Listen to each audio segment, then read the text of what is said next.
Magandang araw mga kapuso, ito po ang mga ganap na dapat po natin abangan mamaya dito lamang po sa Lilet Matias, Attorney Atlo.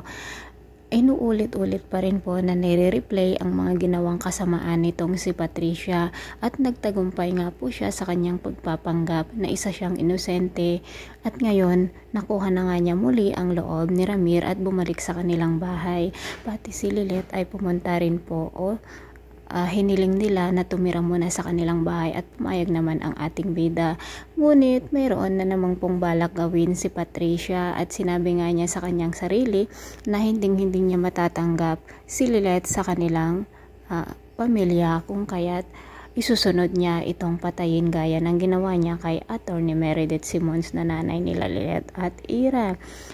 Ngayong pagkakataong ito naman po ay nagkita muli sina Melissa at Lilet at humingi nga ng tulong si Melissa dito sa ating bida.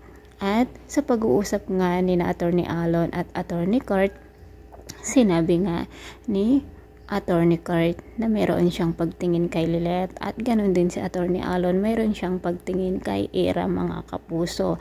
At nagkaroon nga ng pagdi-date sina Kurt at Lilet, ngunit hindi pa niya masasabi ang kanyang nararamdaman.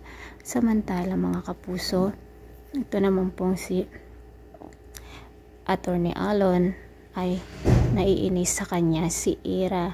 Ngunit bigla niya po itong hinalikan. Sasabihin na kaya na Attorney Alon ang kanyang nararamdaman kay Ira? Kilig moments naman po tayo ngayon mga kapuso, kaya't abangan po natin ang lahat ng mga magaganap pa dito sa Lilet Matias, Attorney Atlo.